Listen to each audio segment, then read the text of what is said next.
7 turkey.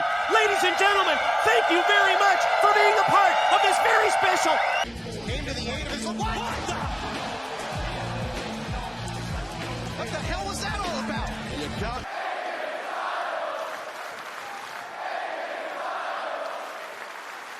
AJ スタイルズにレインメーカーかわしたペリキックいくここからいくスタイルズ食らってしまったチャンピオンが負けるのか負けた Maybe we'll settle this. Wait a minute! Triple super kicks! Oh no! Styles got first the super kick and then the style.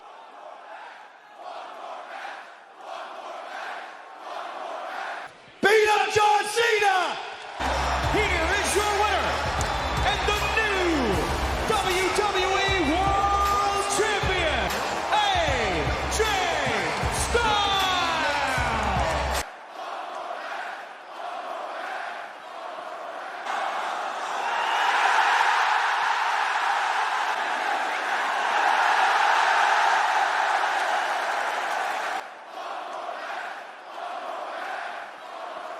Well, that's that then. A work-rate king. A man who defined an entire generation of high-flying wrestling in the West is sent packing a mere month after one of his career-best rivals went through the same thing. 2 generational acts, representing very different aspects of American professional wrestling, both snuffed out by a triple-nose pet project. At 48, and with world titles in WWE, New Japan, and low-rent indies like TNG to his name, there doesn't appear to be much left to do for the Georgia Pitbull. Who remembers Michael Cole trying to make that a thing? Turn back the clock 10 years, and Styles in the WWE was a very different animal to his presentation on the way out the door in more recent time. Royal Rumble 2016, WWE was deep in its feelings over Big Dog Roman, a top-star catastrophe, as Reigns stumbled about in his shield vest, droning on about tater tots, succotash, beanstalks, and whatever else Vince McMahon personally wrote for him in a bid to make the future tribal chief the most embarrassing main eventer of all time. 1 versus all, WWE Champion Reigns defending his big logo belt in the Rumble itself. "Please cheer for this guy," WWE screamed. "I'm begging you, please like him." AJ Styles' music hits. It's a new theme, of course, for his WWE debut, so the song is not going to get a pop. It's the name reveal and him coming out that might. So, of course, the camera misses the starting portion of his entrance as it zooms in on Reigns pulling a pained, confused expression. Lost in the shadows of the derp face, permanently tainting the very first moment of Styles' WWE career. Sort of like how when Edge returned 4 years later in 2020, Kevin Dunn kindly cut to some ugly hick fans for Edge's first spear as an active competitor in almost a decade. Just brilliant. Brilliant work right there. That's what we want to see on the TV. We don't want to see the wrestling. We don't want to see a big star hitting his finisher as a wrestler for the first time in a decade. Oh no! I want to see some toothless retard in the crowd shouting. Thank you so much, Kevin Dunn. You're so missed. Don't look at me like that with those bug eyes, sir. I'm talking to this guy. It's your stupid silk slacks, dumbass. Yeah, well... Styles, then 38, was considered a massive signing for the WWE at the time. For years, he'd been one of the faces of the non-WWE wrestling world, a high-flying innovator, tearing it up in groundbreaking X-Division action, while the WWE treated its Cruiserweight division as a toilet break for the audience. TNA, the long-failed attempt at competition for the WWE through the noughties and early 2010s, decided their flagship star just wasn't worth the pennies anymore back in late 2013. You see, Dixie Carter needed that money for exciting former WWE talent such as Gene Snitsky and Ezekiel Jackson. So Styles, in 2014, finally stepped away from his stomping grounds to try something new. The closing stretch of his TNA run had been a total overhaul of his character, struck down by repeated jobs and the Claire Lynch humiliation ritual. Styles had a kayfabe nervous breakdown, disappearing from TV to pursue hard drugs and liquor. Yeah, it's a fate many of us are stumbling towards in this age of much strain for so little gain. Seriously, what is the point of working anymore? It's unbearable. Now, Styles at this point was sporting longer hair, not the long womanly hair we associate him with now. It was just longish. A man who hadn't had a haircut in a couple of months, right? And he had some unkempt depression stubble. And he was wearing a leather jacket, over a hoodie, with a hat on. The epitome of a depressed man. Okay, sad boy Styles, a lone wolf in a promotion utterly ravaged by the cancer known simply as Aces and Eights. And just as an aside, in 2012, TNA was actually a very good product with exciting alternative stars to the WWE, such as Bobby Roode, James Storm, Austin Aries, and of course AJ Styles. Old guard legends like Sting and Kurt Angle could still go, and they actually did contribute exciting stuff to the show. They weren't just hanger-ons looking for a paycheck. And there was Jeff Hardy, just about sober, always entertaining. And the core storylines of the show were surprisingly good. Maybe not groundbreaking, but TNA Impact Weekly was a good broadcast in 2012. It was a strong show. And then a monumental eggy, a stink bomb that could cover the whole landmass of Australia struck in the form of Aces and Eights. A homosexually coded biker gang of WWE rejects led by Blubber Ray and his brother from another colour, D-Fat. Yet another crappy invasion angle, and one that stunted the entire program irreparably. The downward trend of TNA in the 2010s, the mega slump it's never actually recovered from, began here. In 2013, with Biker Ray running wild as their latest middle-aged star from yesteryear.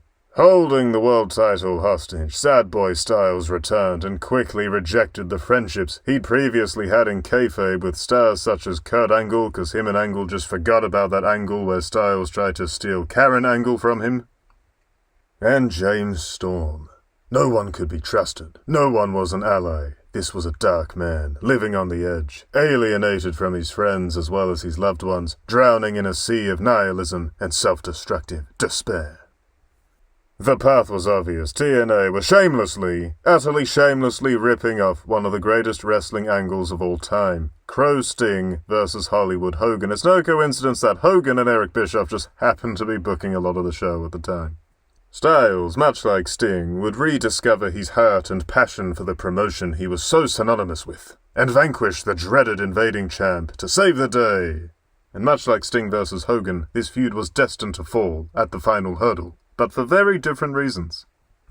At Bound for Glory 2013, Styles beats Ray in an action-packed, shenanigans-stuffed thrill ride. Very entertaining, if rather silly match. Rather than saving TNA, however, Styles was here to finish the job and destroy it, working without a contract like CM Punk at Money in the Bank 2011. Disgusted by the push to reduce his pay after all he'd done for the promotion, the real-life Alan Jones was genuinely on his way out the door, and nothing was going to change his mind. After dropping the gold to the future Nick Aldis in a catastrophically awful bout, so bloated with interference and nonsense, that surely even Vince Russo would have been saying that's a bit much now. Styles was a free agent. Receiving little interest from the WWE, Styles still proved to be far from done, quickly becoming the king of the indies in the US and the top foreign act in a budding New Japan, deep in its beloved resurgence era. Under the helm of the Big Three, Kazuchika Okada, Hiroshi Tanahashi, and Shinsuke Nakamura. Regaining respect among Japanese audiences after the dreary, dark days of Antonio Inoki's self-destructive MMA obsession in the noughties, 2013 saw New Japan reignite interest in the West as well, with the Bullet Club. Prince Devitt and Carl Anderson's NWO parody struck a surprising chord with New Japan fans across the board, while Japanese fans grew incensed with the endless shenanigans and cheating. Western fans got a good laugh out of the referential humor and took a keen interest in the distinctive edgelord merchandise, making the BC Boys cult heroes in the cult-following sector of New Japan's international fanbase. In 2014, with Prince Devitt leaving to begin new life as Pin Jobber in WWE, and with Bullet Club mouthpiece Carl Anderson simply not trusted for a major singles role at the top.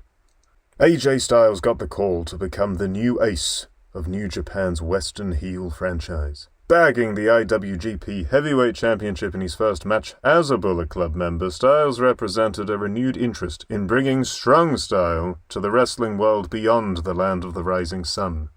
Over the next 18 or so months, he slotted comfortably into the role of New Japan's most pushed and protected foreign act, entering high-profile feuds with Okada, Tanahashi, and Nakamura, as well as Tetsuya Naito and Kota Ibushi, enjoying 2 runs on top as the heavyweight champ, and a greatly improved standing in the wrestling world overall, and of course just enjoying being showcased by a serious wrestling promotion with a prestigious top prize for a change.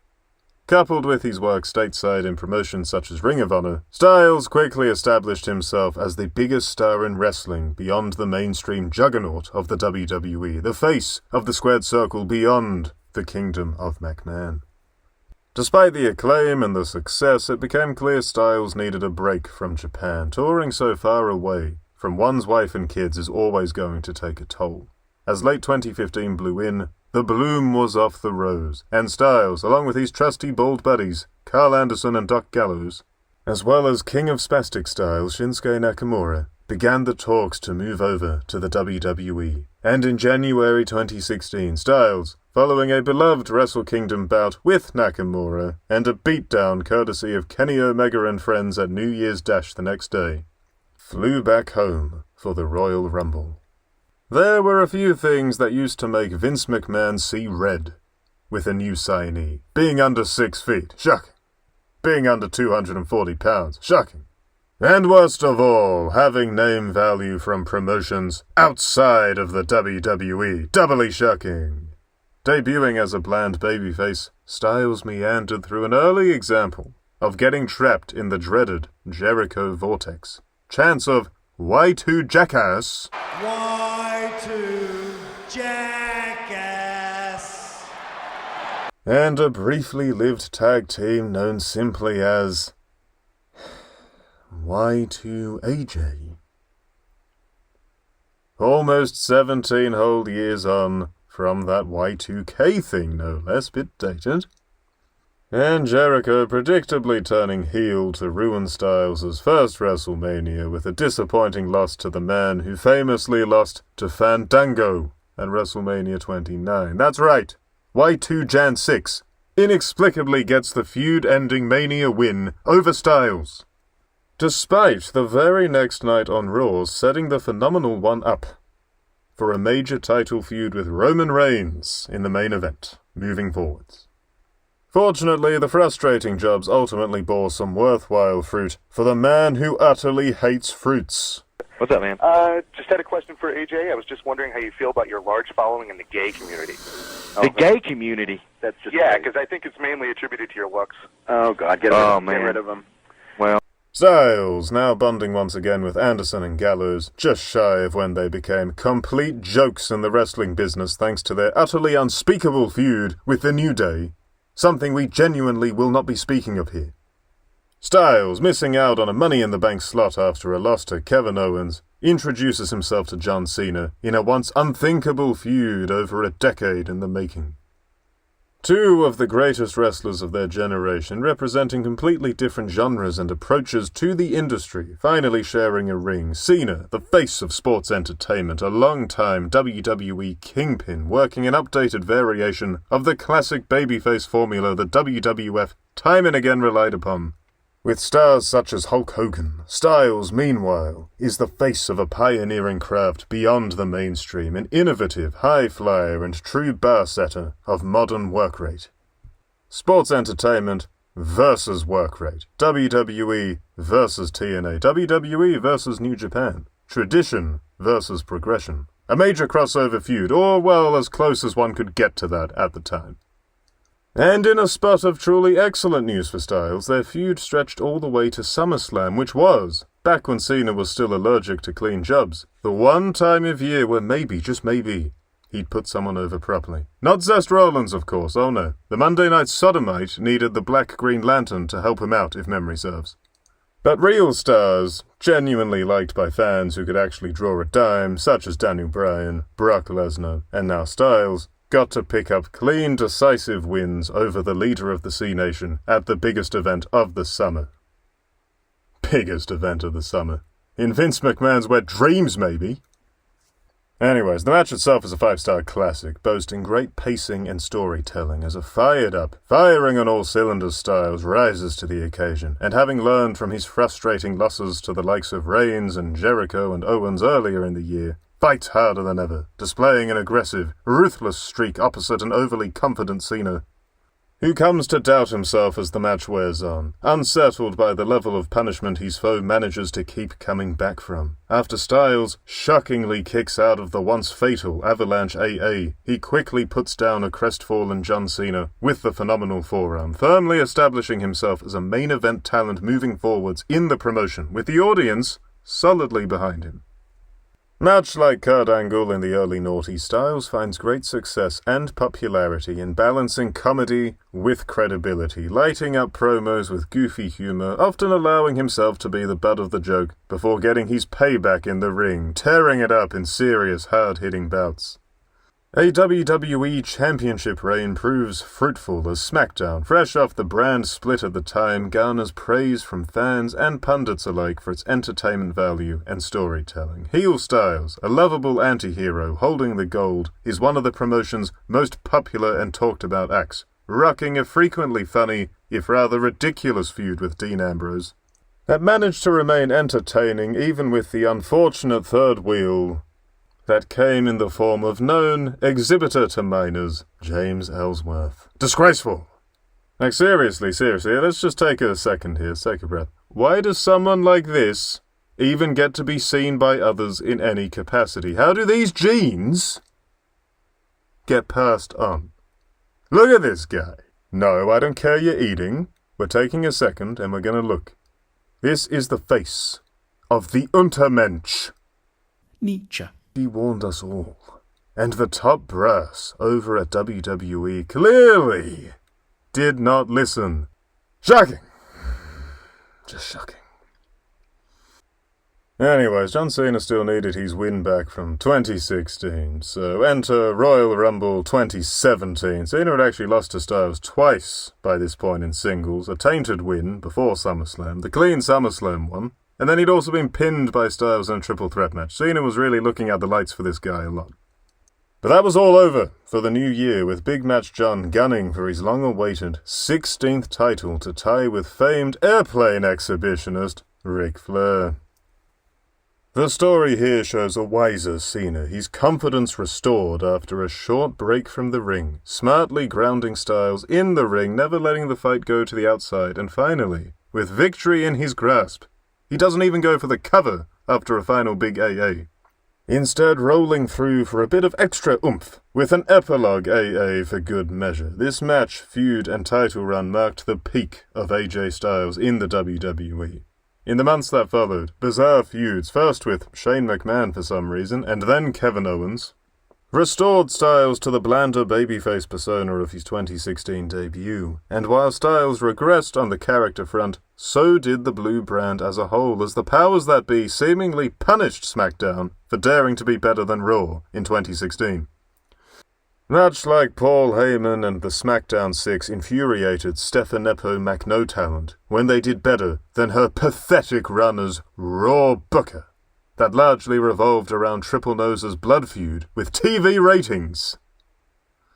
Here, SmackDown in 2016 and 2017, the contrast is shocking as it gets cut off at the knee after WrestleMania 33 with longtime jobber Jinder Mahal taking more roids than Ronnie Coleman in 1999 to finally escape the torment of being a jabronified pin-eater, a worthless ceiling starer in the land of sports entertainment.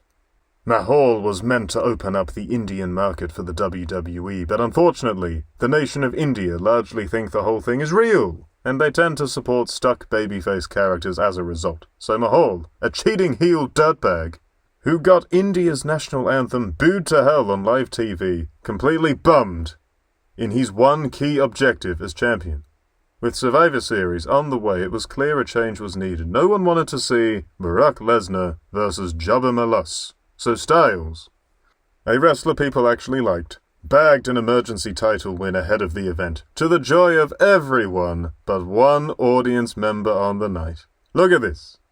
This is heartbreak, right here. Now, you know how the rest of us felt when Mahal won. Cry harder, Mark.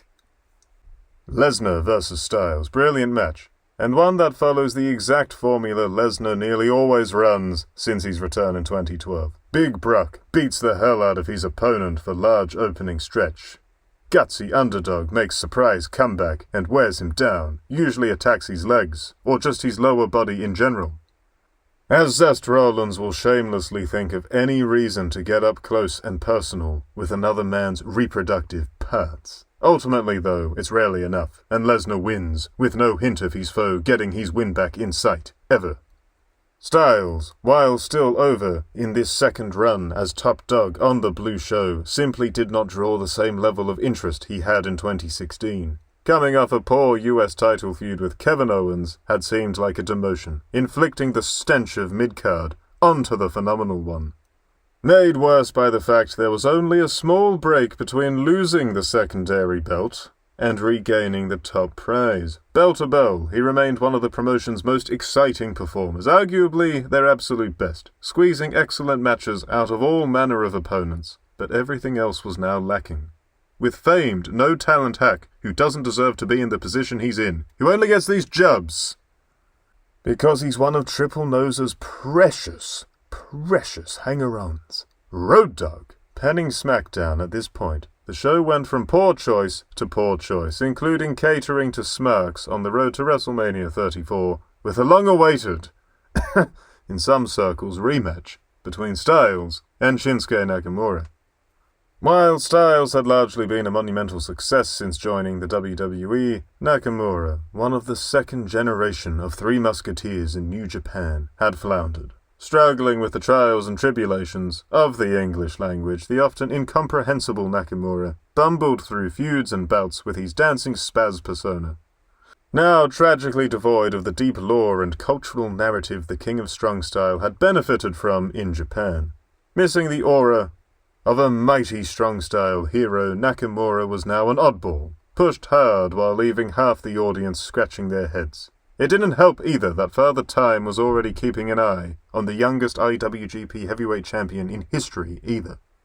As the once dynamic and fluid Nakamura began to show signs of slowing down between the ropes. An awful title feud with Jinder Mahal in 2017 had seemingly scrapped what moderate interest there was in seeing the former Antonio Inoki favorite reach the top. Royal Rumble 2018 challenged this notion, however, when Nakamura shockingly eliminated Roman Reigns to win the Men's Rumble, aka the good one, that year. I mean, look at this trash! Good grief. Anyways, despite being 4 whole months away from WrestleMania, Nakamura immediately confirms he wants a match with AJ Styles. Immediately confirming to us, the viewers, that Styles will still be champ by then. Popping the balloon of unpredictability we might have otherwise been able to enjoy around his title defenses on the road to WrestleMania.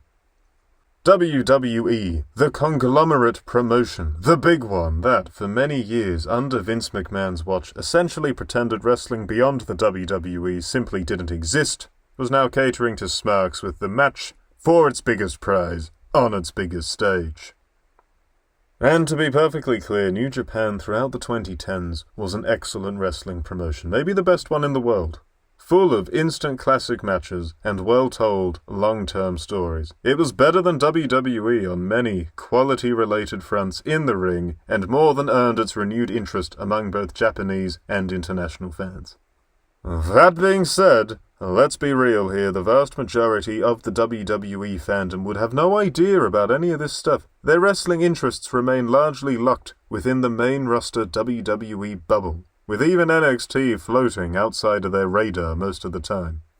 While commentary and promotions for the show frequently rightly looked to play up and advertise the multi-promotional, multi-continent interest surrounding a rematch between these two many casuals just weren't that fussed.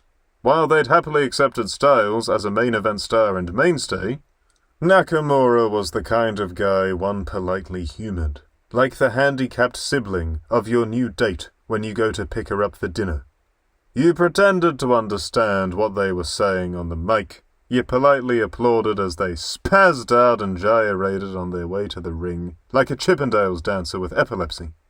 And you nodded and said, "That's nice," when they kept mentioning that, like Alphaville before them, they were big in Japan.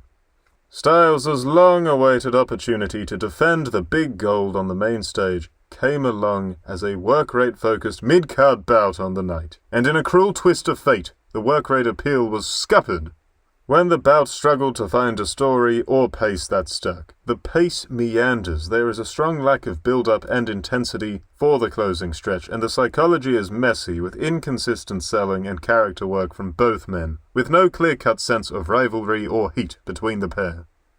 The post-match only exacerbated the problem, with a defeated Nakamura clearly lacking in trust from the top brass to actually carry the gold and front a major show. We're not sorry, NXT. He's immediately repackaged as a genital-fondling comedy heel for Styles to pick up a few more defenses against. It was clear by now that Styles was becoming the babyface equivalent of JBL, a steady hand for a long-term transitional run while the promotion sought out an actual ratings mover to take the belt next. And while JBL got bogged down in tainted heel wins and goofball henchmen, Styles got bogged down in ridiculous booking that ensured potentially serious feuds with the likes of Nakamura and later Samoa Joe became meme-worthy sillinesses rather than championship-focused blood feuds. Oh, Wendy! Ultimately, Styles' second and final run on top of Mount McMahon ended in a similar way to how it began, with a potentially stronger draw snatching the belt from him on a SmackDown on the way to a Survivor Series showdown with Brock Lesnar. Daniel Bryan, back after a lengthy, forced sabbatical, so Roman Reigns could be free of fans chanting for the beloved bearded herbivore over him, was ready to resume main event duties, and better still, was ready for a surprise heel turn, one that would see him adopt a nuanced, timely gimmick as a frustrated eco-warrior, fed up with both the fans and modern consumerism. It was clear before the heel turn even happened that this colourful persona had the potential to move ratings far better than babyface Styles, completely defanged of his 2016 heel appeal. And WWE moved ahead with making Daniel Bryan's heel turn double up with his championship-winning moment.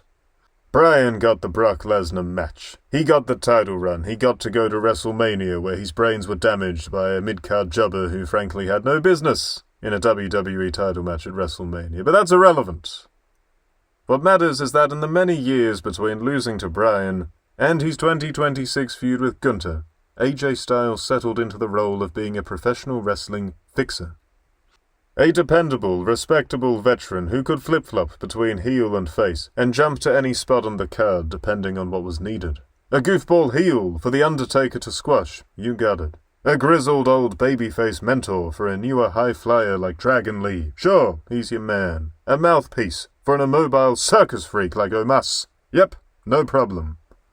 Intercontinental Champion? Yes. United States Champion? Yes. Tag Team Champion? Yes. World Champion? Yeah. No. Keep dreaming, pal. 2024 finally saw some renewed interest in Styles at the main event level as Cody Rhodes finally got the family name on the WWE Championship's legacy. Just like 2018, WWE looked to inject some aimless New Japan trivia into their world title scene, with the former Bullet Clubbers being presented as a dream match for the sake of the smarks out there. Fortunately, the ring chemistry these two displayed, as well as their respective connections with the WWE faithful at the time, ensured this feud was a big hit, at least by the rating-sapping standards of Rhodes, who cratered SmackDown so badly in 2024 that they actually lost their once precious Fox deal along the way. Styles, now playing an aged, bitter heel, sought to derail the Cody Rhodes train. Their first bout at Backlash is a top-notch WWE main event, but what followed was an eye-opening moment for even the most relaxed, unfussed of fans out there. when it came to what a creatively bankrupt presence Triple Nose really is. In 2013, Mark Henry cut an exceptional promo seemingly confirming his retirement. The then heel Henry came out in a ridiculous pastel pink salmon suit and gave a very nice, very good-natured speech on his career, duping then WWE champion John Cena into showing him some respect, getting in the ring to have a nice moment with the world's strongest man, who immediately flattened him, shockingly revealing the whole damn thing was a ruse.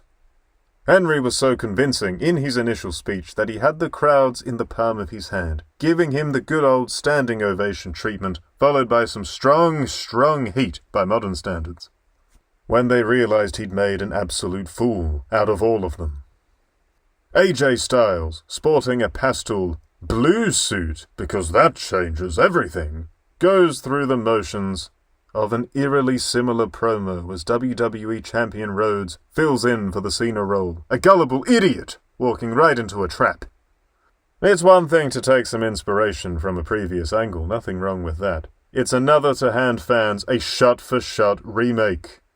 In what felt like a farewell to ever being an even vaguely credible world title challenger again, Styles suffered the ultimate main event humiliation in the pair's rematch, saying those dreaded words no protected babyface would ever dare say. I quit! Heel Styles was officially a non-threat. It was over. To round out this video, we'll be looking at the final stretch of Styles' WWE run. 2025 saw him firmly back in a babyface role, playing the kind of old dad gimmick every main eventer past 40 in New Japan winds up getting stuck with in some capacity, coasting on name value and his remarkably well-preserved athleticism for a man marching towards the Big 5-0. Styles was now a useful jobber to the stars, or, well, a jobber to young punk heels at least. First, known Christian conservative, flat-earth family man AJ Styles was booked to stare at the sky for blatant spawn of Satan Logan Paul at WrestleMania 41. See my recent Jimmy Paul video for more details on that one. Traditionally, when a babyface is set to lose a major match against a heel or vice versa, Booking 101 dictates they look strong in the build-up to the bout. Not only does this protect their image and aura ahead of doing a job, it also makes the heel win, or the face win for that matter, all the more impressive when they manage to put down a foe riding high on momentum. A great example of this was WrestleMania 30, where The Undertaker nearly always got the better of Brock Lesnar on the road to their match. Already seemingly unbeatable at the show of shows with his 21-0 streak, the dead man put Lesnar through hell, only to shockingly lose to the Beast on the night. Fans were left stunned in what remains one of the most shocking and controversial matches in professional wrestling history. For Styles versus Paul, the reverse played out. Heel Paul frequently had the upper hand as they neared their WrestleMania clash. The Maverick, who clearly watches a lot of Styles tapes for inspiration in his ring work, largely made the former TNA standout look like a chump ahead of the match. We also got a delightful cameo from painfully unfunny, alleged comedian and podcaster Andrew Schultz. One of many examples of the WWE's insistence on spreading their cheeks for the Joe Rogan sphere of talentless hacks in the clearly quite dead comedy scene these days. Oh yeah, great stuff, great. And along the way, just to really hammer home how mid in kayfabe Styles had become, he was one of the many to receive some, what you might call, harassment from the multi-time main roster flop that was Karrion Kross. You see, because Kross roasted how lame modern WWE is on a Sam Roberts interview hour around that time, some fans pretended he wasn't a painfully dull blowhard between the ropes who was, at best, incredibly hit and miss on the mic. We want Chris! An artificial fan movement that conveniently expired the moment Triple Nose sent his former pet project packing last summer was little more than a nonsensical, forced fad that most folks simply didn't care all that much about. Despite having shown off his dark side in kayfabe many times with his numerous runs as an unscrupulous heel across several different promotions, apparently Styles didn't have enough evil in him. for Cross's liking to defeat Logan Paul or something. You know, Styles, the guy with wins over generational talents like John Cena, Randy Orton, Hiroshi Tanahashi, Sting, Samoa Joe, and Kazuchika Okada, yeah, that AJ Styles, apparently. Anyways, looking like a chump at the hands of the Maverick was officially the primary theme of the feud come WrestleMania, as Styles fell to the genius behind the totally legit Crypto Zoo or Crypto Farm, I can't quite remember what it was called, which was in no way, shape or form a scam. Trust me, Crypto Zoo is coming. I will make damn sure of it. We're going to handle this ourselves while we continue to build Crypto Zoo, and I'll see you in court. The match itself was surprisingly clunky and awkward, with the pair exhibiting little chemistry despite sporting similarly explosive athletic styles of professional wrestling between the ropes. And the embarrassment was far from over.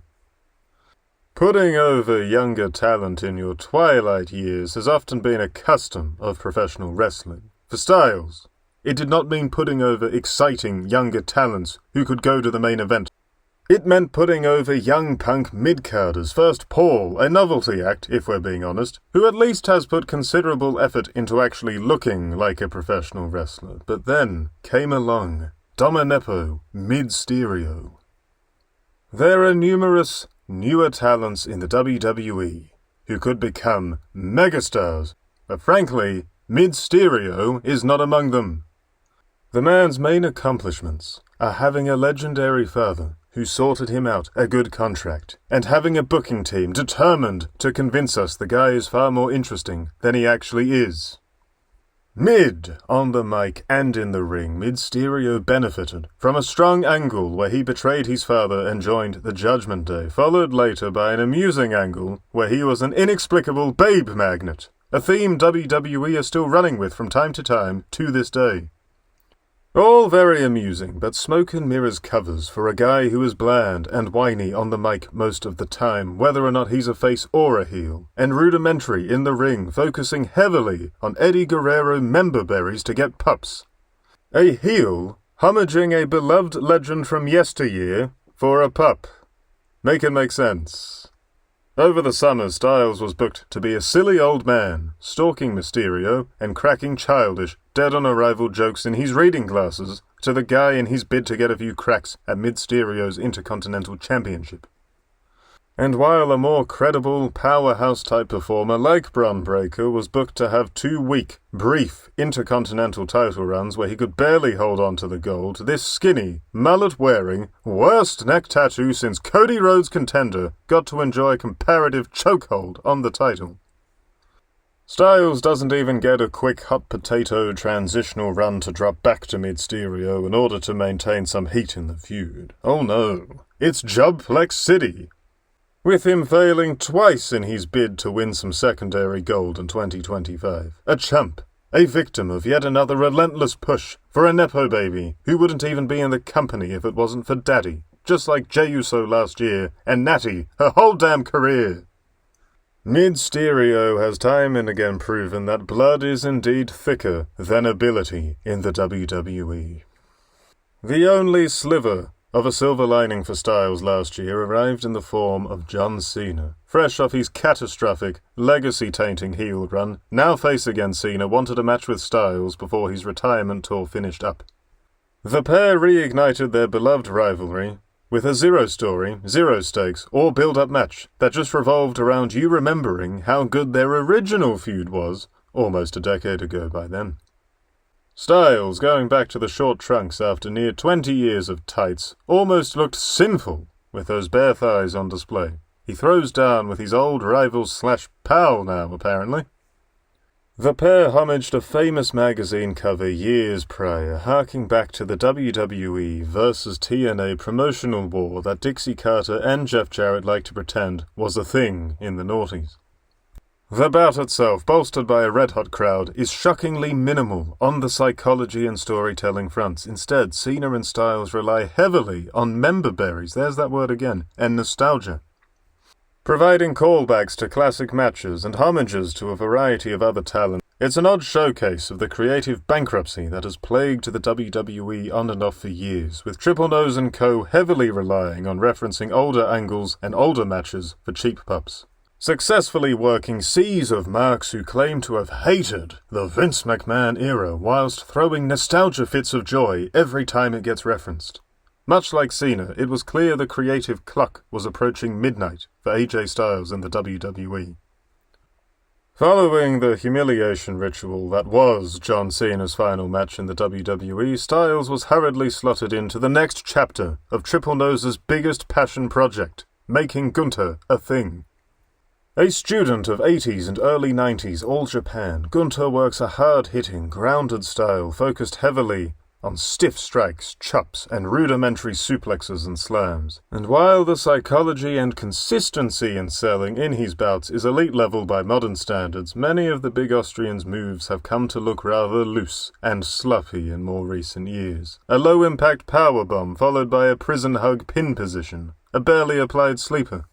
A graceless, man-boob-jiggling, top-rope splash that doesn't fit his wrestling traditionalist persona at all.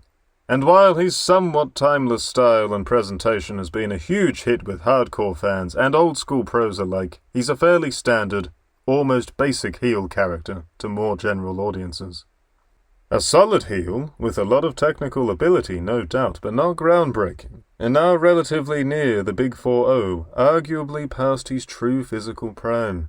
Although the prime age for top talent in WWE is fast becoming 45 or thereabouts, as Triple Nose refuses to commit to any younger talents on the rise. How dare men be younger and better looking than Triple H? They cannot succeed.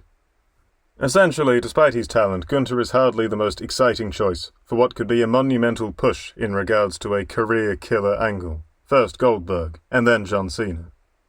Styles, fuming over the final destruction of Cena for some reason, enters a feud with Gunther, determined to humble the flabby two-time world champ. Gunther, meanwhile, between all but begging fans to boo him for retiring Cena with repeat cheap heat promos, enters into a showdown with Styles on Raw.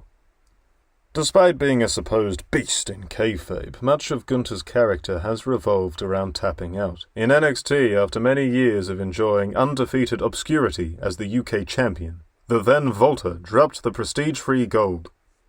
Designed purely to destroy the UK indie scene, to Ilya Manletinov via immediate panic tap-out in a sleeper hold. At WrestleMania 41, in what can only be discussed as one of the biggest humiliation rituals in WWE history, the ring general lost in the exact same way, but to Jey Uso. And at Saturday night's main event, Gunther did the unthinkable to John Cena. Mr. Never Give Up smiled as Gunther's sweat-slicked, gelatinous limbs squeezed in real tight. Ooh, yeah. And Cena, having just come out to the ring earlier with a sea of kid fans on hand. The man who was a hero to generations of poor young souls who got to meet him via Make-A-Wish, who were motivated by his never give up catchphrase and shirts. He just gives up. He just gives up. Unbelievable. And not in a good way. Here, on Monday Night Chore, Gunther wheels out the good old fake tap-out, as the mildly retarded referee is distracted by literally anything. Gunther, struggling in the vice grip of Styles' calf crusher, taps Styles, duping him into thinking the match is won. All while the referee plays with himself whilst probably looking at someone in the front row. Someone very young, probably. I mean, come on! I can't be the only one who thinks this guy looks a little creepy. I refuse to accept that. I'm definitely not the only one. Anyways, Gunther takes advantage of the confusion to regain control of the match and pick up the win. What a bastard! Evil Gunther! Far removed from the heel who once fought fairly and with honor, even offering handshakes to some of his rivals after hard-fought battles. No, now he's a dishonorable sadist, getting a sick thrill out of embarrassing and taking down legends of the game. The Royal Rumble drew near, and the head-writing duo of current WWE Triple Nose and his workwife, Chat GPT, decided it was time for Styles to look like an idiot one last time. As a heel, all the way back in his classic first year on the promotion's main roster, Styles' brilliant wrestler with an arrogant bonehead demeanor was a fun act that captured fan interest. The ring talent versus the ludicrous mic work. It was very funny. As a babyface now, however, inexplicably putting his whole career on the line at a show that hosts the match that can get you to the main event of WrestleMania. What a moron! What a fool! Cena and Styles were never best buds in kayfabe. Why is Styles so obsessed with avenging the man he used to absolutely love, beating up with his chrome dome bootlickers, Gallows and Anderson? Sure, there was some respect between them by the time they had their crown jewel bout, that's nice, but respect and bestest friendship are separate entities. Styles looks like a fool, a reckless fool, driven by pride, and not the Seth Rollins type. A sad legend trying to recapture the feel-good glory of his peak years. Destined to fail in an increasingly sterile, miserable promotion that has passed him by a few times over. The Rumble, now far away from the comforts of the United States, in a stadium built in a matter of weeks by workers who were... well, there might be another word for them other than workers. It starts with an S, and it ends with an E, and it rhymes with Dave. This brand new venue in the Kingdom of Saudi Arabia plays host to Styles' final bout in the WWE. Despite being nearly 50, and on his way out the door, Styles puts on a slick, athletic performance in his final showing with the promotion. He's also hugely over with the audience, who hand him a big pop for his entrance and loudly support him throughout the bout. Watching it, one could almost feel perplexed by the fact WWE are letting him go. There's strong psychology in the bout, with Gunther playing a physically intimidating bully while Styles is all heart, launching an explosive fight against his dishonorable nemesis. They play into the size disparity between the two, with Gunther looking to use that and his ground game to flatten the considerably more athletic Styles' dangerous offense. Of the now 3 miserable retirement bouts Gunther has done as a part of his career killer angle, this was far and away the best one. The Goldberg bout completely shattered the whole point of the Goldberg character, reducing the once indestructible powerhouse into a broken-down geriatric with a bum knee being put out to pasture. Of course, that is largely Goldberg's fault for coming back time and again so far past any semblance of a prime he once enjoyed. The John Cena match again sullied the Cena character, portraying the once uber-valiant C-Nation leader as an exhausted has-been, ready to pack it in, and relieved his pain as a wrestler was finally coming to an end. Here, however, Styles was allowed to look like a real competitive threat, a man who almost had the ring general beat on a few occasions, and who fought tooth and nail to the bitter end.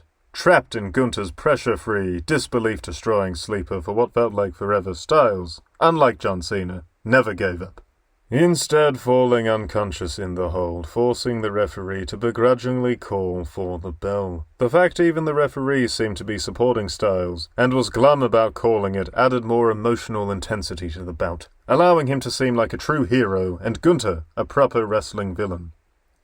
Great match, and Styles' post-match performance as he regains consciousness and realizes he just lost his career was poignant and realistically executed. Despite, in TNA, many saying Styles was an awkward promo, that he lacked charisma in his early years, we saw here some actually pretty good acting by wrestling standards, of a man realizing too late that the final bell was already rung. Essentially, despite the silly build, Styles got a strong final showing in the WWE, opposite a credible heel act who was being presented as one of the promotion's biggest threats for years, bar WrestleMania 41 Night 1. Of course. Unbelievable. And not in a good way. In recent years, a growing criticism of Triple Nose-led WWE has been its mishandling of younger talent, promising future main eventers like Bron Breakker, Austin Theory, Trick Williams, Carman-led Hayes, are all seemingly on hold, struggling through slow-paced, truncated booking patterns while middle-aged top dogs winding down their schedules remain on top, regardless of how stale they may become. It is a valid criticism, and what's even more curious is that major attempts in recent years at making newer stars have come in the form of similar aging career mid-carders, Damian Priest for example, and Jey Uso also falling under this critical umbrella. That being said, many of the older, more established talents beyond Triple Nose's favourites have come under poor booking in a different sort of way, largely being stripped of any depth or colour in the personas they used to become big stars in the first place. Even with his renewed push of late and his Royal Rumble win, the fact is, in recent time, Roman Reigns has creatively floundered, since turning back into a babyface in 2024, with booking preventing him from fully developing a new good guy character or sticking to the once-beloved tribal chief heel persona. To the point now that he's essentially just an aimless tweener character, unsure of whether to progress as a hero or regress as a villain. Cody Rhodes has been twiddling his thumbs with little character development for 2 years, so much so that even many of his fans seemed less than thrilled about the prospect of him winning a third Royal Rumble in 2026. It would make all the sense in the world if I could win the Royal Rumble for a third time. John Cena's entire character was dismantled and tarnished on his way out the door, ensuring that, in kayfabe, he left as a hypocritical quitter, rather than the beacon of virtue and wrestling superheroism he'd portrayed throughout his lengthy prime run on top. And AJ Styles, soundly demoted from the main event top spot he'd once enjoyed so many years prior, was made to look like an aging goof, unsure of himself and out of his depth opposite Logan Paul, and then cringy and desperate in his feud with Dominik Mysterio, where, once again, he was ultimately portrayed as being rather out of his depth. And while the Gunther feud allowed him to look more serious and intense again, Styles still ultimately looked like a fool for being riled up into putting his whole career on the line in a match that gave him next to nothing to gain and everything to lose. Regardless of whether or not this is truly the end for the phenomenal one in the squared circle, he bows out of his lengthy chapter in the WWE as a shadow of the star he once was, despite largely managing to avoid missing any steps between the ropes or on the mic. Frankly, overall, just another casualty of the slop era of WWE we are in now, as everything blends into one mess of aimless content, handicapping both the talents and the angles in their bids to find any real meaning or impact in their work. While fans' fantasy book runs in AEW or New Japan or even TNG, the fact is Styles' star power, something he'd proven to have in New Japan and in the earlier years of his WWE run, has largely been extinguished. The latest in a long line of professional casualties via a business system that seriously believes the brand can be the draw over any actual names working the show.